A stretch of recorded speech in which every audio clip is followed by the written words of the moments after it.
It's the I Can't Mom Today podcast with Heather, the new mom, and Vera, the seasoned mom. I Can't Mom Today. Hey, this is Vera and Heather with another episode of I Can't Mom Today podcast. Hi, Vera. Hey, Heather. How are you?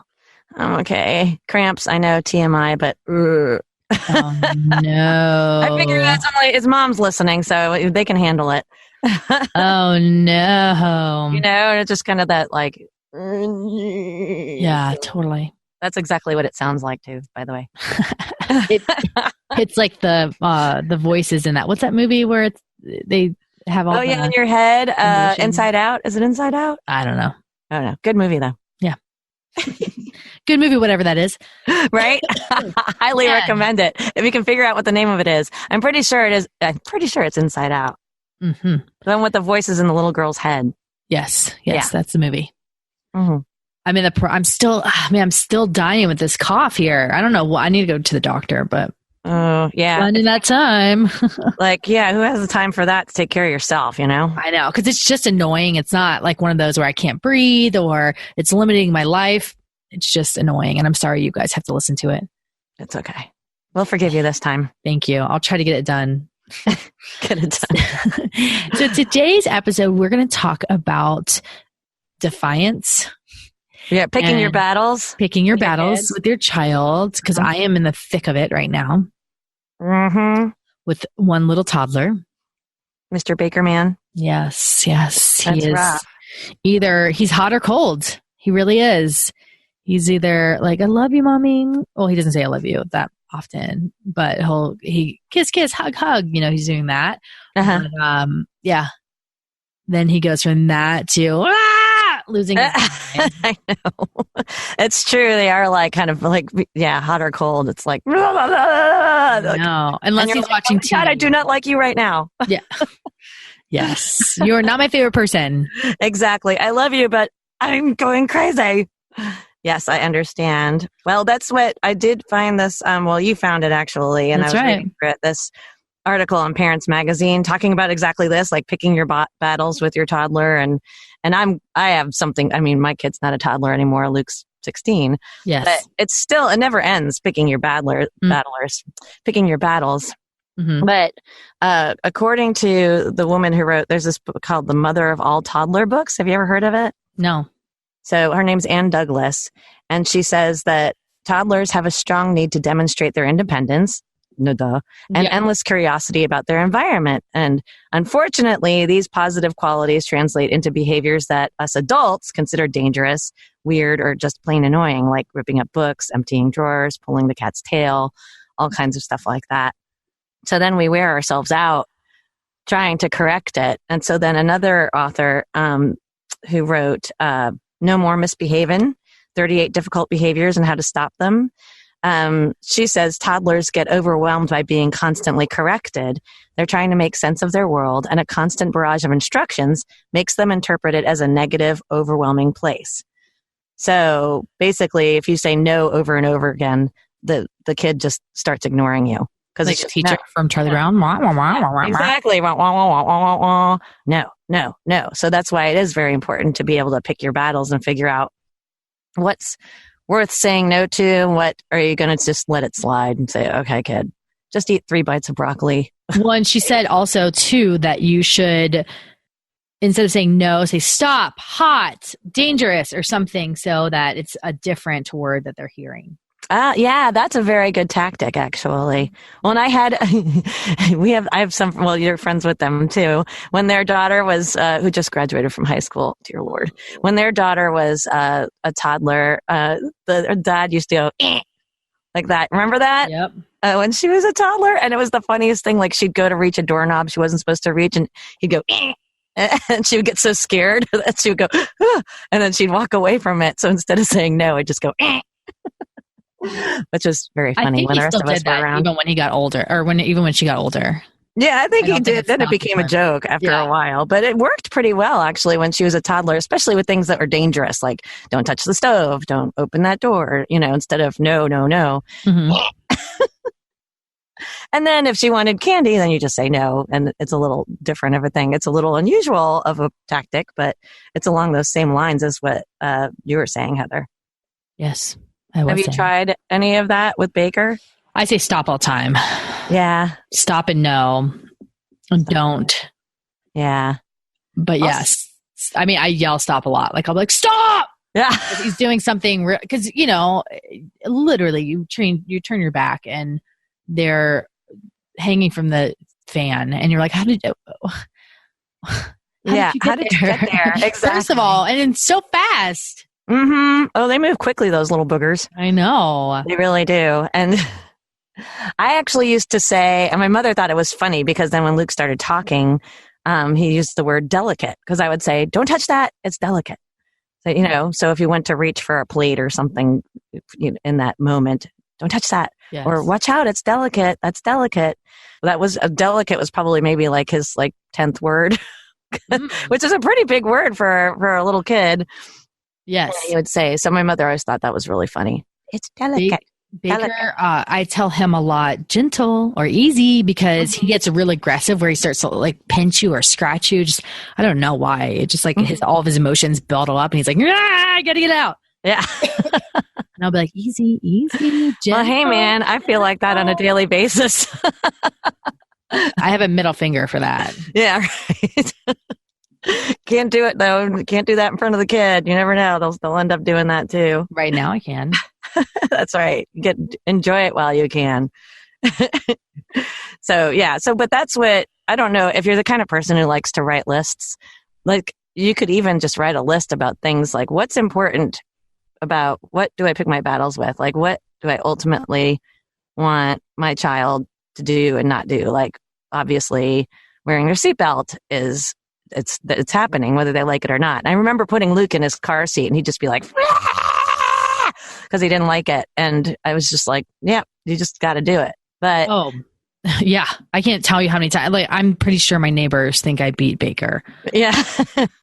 I mean, the ones that with kids don't, because I'm sure they've dealt with it. But he loses his mind when we go in the car seat. But once he's in there and we start driving, he's totally fine. Yeah. Yeah, exactly. But it's there's totally a battle. That's the way it was with Luke. There, you couldn't like put him in the car seat without him freaking out. I just feel like, for the love of God.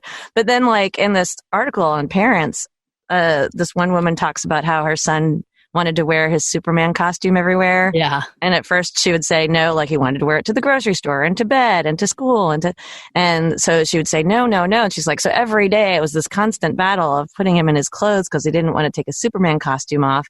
Mm-hmm. And it's so funny because, and her husband said, just let him wear it. He's not hurting anybody. And she's like, no, but I'm going to look like that mom who can't tell her kid no. Like I'm this wussy mom. So I remember the same exact thing with Luke and his Spider-Man costume. And in my mind, and again, I tend to be a little bit more laid back on a lot of things, I think. But I remember Luke wanted to wear a Spider-Man costume and I was like, sure. Because I was like, man, I paid $50 for it. May as well get his money's worth, money's worth. So I let him wear it all over the place and I didn't even think twice about it.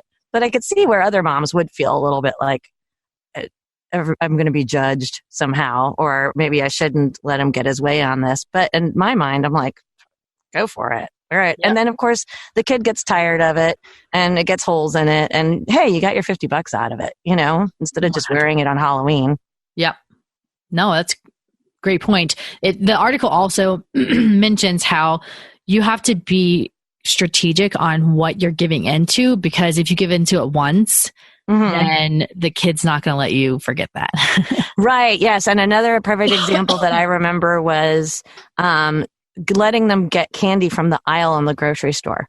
Like never, because then they're going to, because every time you go to the grocery store, you got to go down the aisle to pay for your stuff. So don't get, in the checkout, don't agree to get them anything from the checkout. And I didn't for years with Luke. So I knew that ain't happening, because other times you'd watch these other poor moms with their kid having a meltdown because they wouldn't get them candy or something in the checkout aisle. And damn those people for putting all that crap in the checkout aisle. For sure. There should be like a parents lane. There should. We need to write a letter to Publix. Yes. Somebody make the parents with small children lane that doesn't have a whole bunch of crap. Or like educational stuff. Like it's got like books about letters or something. Yeah. Something, and not candy and not a whole bunch of crap. Toys. Yeah. Yeah. That's a great idea. You're welcome. You're welcome. You're welcome. There should also be, and I think we've touched on this, or maybe my friend, we had her on the show, Ramona, had mentioned something on her Facebook page, and it was something about the drive-through. And I was like, if there were more drive-throughs for everything, I would be spending a lot more money, because I can't tell you how many times I've been like, I need to go run to this store. I'm like, I'd have to get Baker out of the car, get him into the pass. I'll just do without it. Have him freak out in the checkout lane or whatever. Yeah. Yeah. Like even just a gas station. Like I'll be like, oh man, I really want a soda or something, which is very rare. But man, when I get the urge, I'm just like, I gotta have it. But I've been like, I don't want to get Baker out. Because I won't be doing that. I'll be like, maybe later I'll get the stroller out and we'll take a walk. But think of all the calories that you saved not getting that soda. Yes, no, agreed. And also the money I've saved, but it's true. Still. So we digress. Yes. That's beautiful. So yes, you need to stick to your guns on the things that matter most. Like a really great example is we've been potty training Baker, and Brad lets him watch videos on the potty. I do not. Like, he loses his mind with Brad. And so Brad gives into him all the time, like letting him watch Sesame Street or all those things. And I don't. So I've been the sole caretaker of him for 2 days now. I deserve an award, please. That's right, man. But he'll say like E Street, which is Sesame Street. And I'm like, no. And he'll be like, Monkey. No, buddy, you've got to Elmo. No, potty. Focus. So, yeah. Focus on the potty, man. I will like sit him on his little kid potty. Sometimes if he like refuses to go to the big potty, I'm just like, screw it. I don't care. Like, you're sitting, we're in the living room. Like, that's pretty funny. Just because I know he needs to pee and he won't because he's being a little turd. Yeah. Well, that's what he does. I know. That's toddler turdum. Yeah. Toddler turdum. Terrible twos, three-nager. Yeah. They're rough. No. But then they're so cute at the same time. They are. They really are. I know. Little snugglies when they're nice little snugglies. But mine's not snuggly anymore. Baker's getting more independent in that as well. Like, I'm seeing a lot of more independence with him when he comes into our room, which has been now every night for like weeks. He used to snuggle with me, and he would just want you to hold him the whole night and just have his face in your face. I mean, he just was obsessed. And now he's getting more independent where he'll start to snuggle, but then he'll move really far away from you to have that independence, but he still wants to be in bed with you. Yeah. Yeah. Like, you're still there, but it's not quite the same. And he wants to touch you somehow. It's usually, the feet. And when he stretches, when he sleeps, it feels amazing. Oh, God. Yeah. I remember sleeping with Luke when he was little sometimes and letting him do that. Yeah. So talk about picking your battles. I mean, that's one that people struggle with. Yes. But yeah, Luke would be like kicking me. And I'm like, how does such a little person beat me up in the middle of the night like this in his sleep? Where was I the other day where it was somebody, I was on FaceTime, and my friend Kate, that's who it was. Sorry, I'm connecting the dots here. That's how my brain works. So I was on the phone with my friend Kate, FaceTiming her, and Baker was like pinching me, pulling my hair. And I was like, where's the Child Protective Services for parents? Because they hurt. Yeah. Yep. I remember. And of course it's not intentional, but you're still like, holy cow, dude. Like, I've received I think I've received a black eye before from him. I've definitely had my eye poked out to where it's been injured. Yeah, they're hair pulled. Yeah. I can't even tell you. I'm pretty sure there are patches missing. Yeah. I'm yanking it out. Well, that's a lot of moms cut their hair shorter, or I used to wear mine up all the time. Same. So he couldn't get to it. Yeah. And he didn't really notice it. Honestly, he didn't notice. I wore my hair down for a long time until after he was like 1. And then he's like, what is this? And then all of a sudden after 1, he was like, what is this? And then, I need to pull it and stretch it. And yeah. Well, Luke is way beyond that stage, being 16, but I have a pick your battle, and I've decided what I needed to do because he's driving now. Yeah. And there's that app, it's called Life 360, where you can track where somebody is. Mm-hmm. And now he's driving and he's got a car, so he's all over the place, and he's always very good about, Mom, can I go here? Can I go to so-and-so's house? And can I go to the gym? And I'm like, yeah, just keep me posted. Text me where you are. Let me know where you are. Get off the road by 11 because it's the law. All that kind of stuff. Like, Mom, I do. So 11. I thought it was 9. No, I'm pretty sure it's 11. When I was that age, it was 9. Really? Yeah. Are you sure? When I turned 17, that's when it was 11. Uh-oh. Well, I should double check that. Yeah. I mean, it may have changed. Granted, it's been a quite some time. Yeah.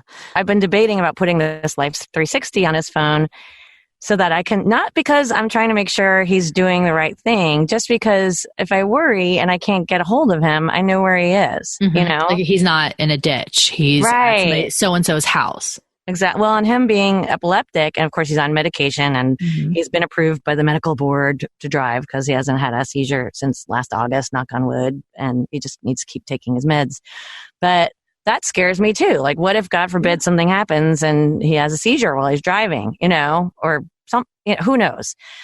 Got to figure out. I think the way I'm going to present it to him is just say, hey, it's not because I don't trust you, because I totally do. And I appreciate the fact that I think we have pretty good mutual trust here. It would just give me some peace of mind. If you can trust me, I'm not going to be spying on you all the time, looking at it all the time. If you'll trust me with that, then I think we'll be okay. And know that it's not because I don't trust you. It's just because if I worry.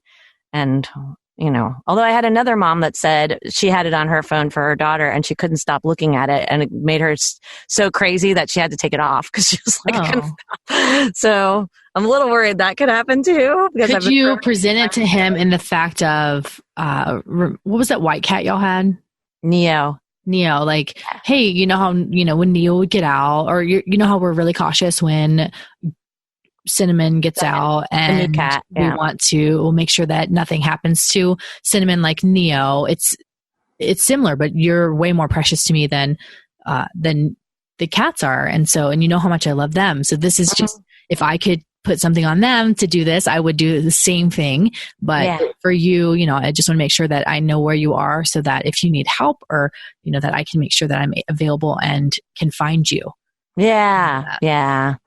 I think that's a good idea. And I think he's going to resist it at first, but I think that's like this, so it all makes sense. I'm picking my battles. Like, there are a lot of things that I let him do that some other parents are kind of like, but this is one of those things where I don't think I should compromise on it. I think that it's necessary, Yes.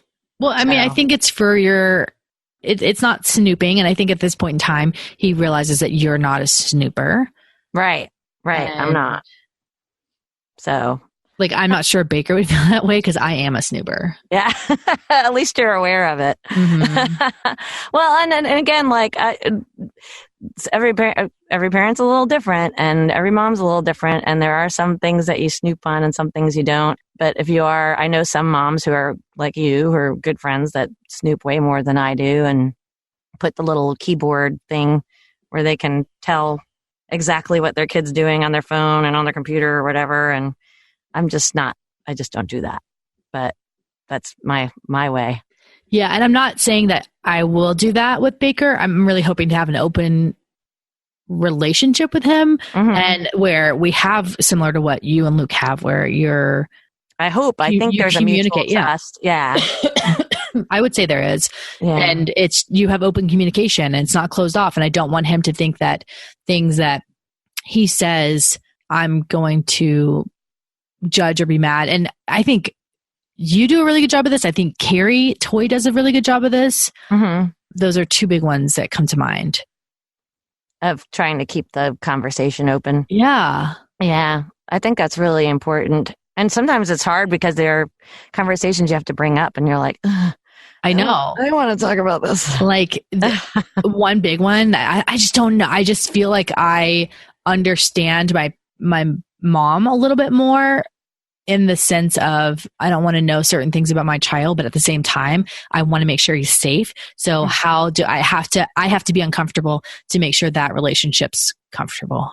Right. Yeah. Sense. Ultimately. Yeah, exactly. Well, I always say you got to get uncomfortable to grow. Yeah. And I think my sister does a good job of that as well with my nephew. They have a really good, close relationship where it's open. That's good. Yeah. That's really good. So that's going back to the Life 360 thing, that's a pick your battle big kid thing. Yeah. For those of us with big kids. But it all starts at the beginning. Does he have an iPhone? Yeah. Can you do Find My Friends? Just turn that on? Yeah, I think you can, actually. That's maybe a simpler thing, but Life 360 is supposed to be a little bit more, you can do more stuff with it. It's a little bit more specific. 100%. I'm just thinking that I don't know, because it'll send you a notification too when they turn off the sharing. Oh, yeah. Yeah, I've heard about that. And the parent magazine or parent article that we were reading too is know that this is setting your child up for future. So the things that you're putting in place now, and I think most parents are not ignorant to that fact. Mm-hmm. They're pretty intelligent people, and what they're doing now is really going to impact you in the future. But I think in the moment, sometimes you forget that because it's like, oh my gosh, it's just so much easier just to do this. When you're before you're a parent, and I feel like, I don't know if you felt this way, but I definitely was like, my kid's not going to he's going to eat organic, and he's going to eat and not have watched TV and da-da-da. And he'll go to bed at precisely 7:30. Yeah, right. Yeah. And we've won some of those sometimes, but not all of them all the time. Yep. Or there's only so much TV they're going to watch. Like it's so easy to be idealistic until you're actually in the situation. Then you're like, forget it. Just watch some more TV. Yeah. And during the week, he doesn't watch really any TV just because there's such a limited window that we have him. Yeah. So I just try to let him follow me around. But on the weekend, you better believe his little tushy's in front of that TV sometimes. Yeah. Because I'm like, I need some time, buddy. Exactly. But then what he watches is important. Oh, yeah. It's like, well, as long as he's watching a good, there's so many great little kid shows these days. It's crazy. Mm-hmm. Educational ones that are still fun. So, yeah, pick your battles. Yes, pick them wisely. Exactly. And so we want to say, we want to hear your battles, though. Share with us your battles and how you overcame it and what the outcome was. Yeah. So what your child was doing, how you handled it, and was it a positive thing or a negative thing for the future? Because sometimes we think that we're doing something right, and then it's, fast forward a couple months or a year or 2 years, and you're like, oh, oops.